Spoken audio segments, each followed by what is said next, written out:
Bismillahirrahmanirrahim. Assalamualaikum warahmatullahi wabarakatuh.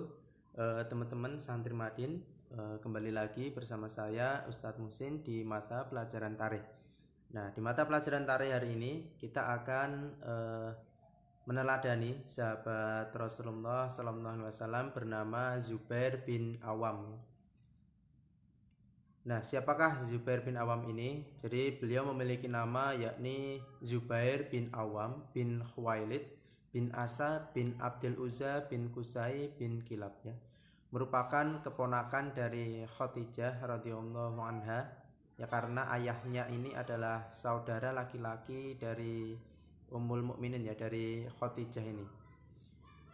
Adapun ibunya adalah bibi Rasulullah Sallallahu Alaihi Wasallam, yang bernama Sofiyah binti Abdul Muthalib, ya. Jadi ayahnya adalah saudara Khadijah, sedangkan ibunya ini saudarinya Abdullah, ya, ayah dari Rasulullah Sallallahu Alaihi Wasallam. Jadi bisa dikatakan Zubair ini keponakannya Rasulullah karena juga keponakannya dari istrinya Khadijah, tapi juga bisa menjadi sepupunya Rasulullah, ya, karena ayah Rasulullah yakni Abdullah ini saudaranya ibu Zubair bin Awam, ya, Sofiyah binti Abdul Muthalib.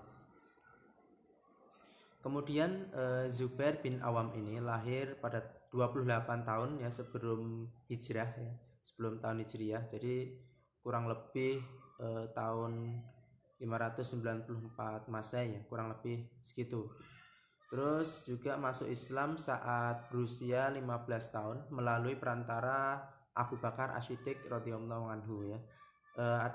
Dalam riwayat lain dikatakan berusia 8 tahun, ya. Yang pasti masih sangat muda, ya, sekitar umur 8 sampai 15 tahun. Dan merupakan salah satu dari sahabat Rasulullah yang pertama kali masuk Islam, ya, atau biasa kita kenal dengan sebutan As-Sabiqunal Awwalun. Kemudian sama seperti sahabat yang lain, ya, keislamannya ini menimbulkan kemarahan dari orang-orang kafir Quraisy, ya, terutama dari kalangan keluarganya. Pernah suatu ketika, ya, pamannya Zubair bin Awam ini menggulung badannya dengan tikar, lalu dipanaskan dengan api agar ia kembali ke agama nenek moyangnya, gitu. Namun dengan keyakinan yang kuat, Zubair bin Awam ini mengatakan, aku tidak akan kembali kepada kekufuran selama-lamanya, ya. Dari sini kita bisa belajar bahwa Zubair bin Awam ini sangat kuat keimanannya, walaupun disiksa sedemikian rupa oleh pamannya, namun beliau tidak bergeming dan mempertahankan keimanannya apapun yang terjadi, gitu. Kemudian Zubair bin Awam ini menikah dengan putri Abu Bakar bernama Asma binti Abu Bakar, ya, radhiyallahu anha.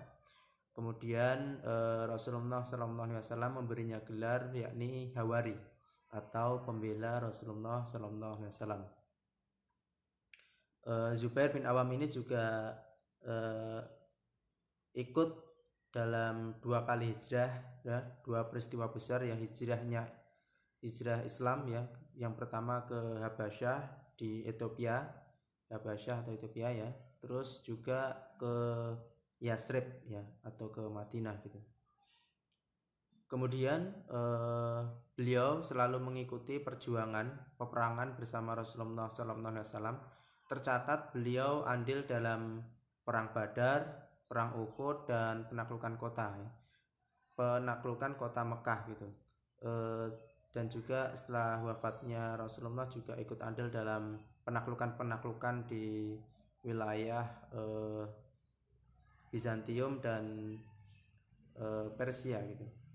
Terus Zubair bin Awam bersama Tolhah bin Ubaidillah ini berpihak pada Aisyah dalam perang Jamal, ya, perang saudara antara Aisyah dengan Ali, dan ikut menuntut kepada Khalifah Ali bin Abi Thalib agar menghukum orang-orang yang telah membunuh Khalifah Utsman bin Affan.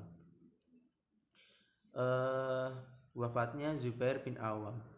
saat Zubair bin Awam ini keluar dalam perang Jamal ya, saat sudah selesai perang Jamal antara kelompok Aisyah dengan kelompok Khalifah Ali bin Abi Thalib, ini saat pulang seseorang dari kaum Tamim bernama Amru bin Jarmus ini mengikuti beliau, mengikuti Zubair bin Awam dan membunuhnya dari belakang di suatu tempat bernama Lembah Siba gitu.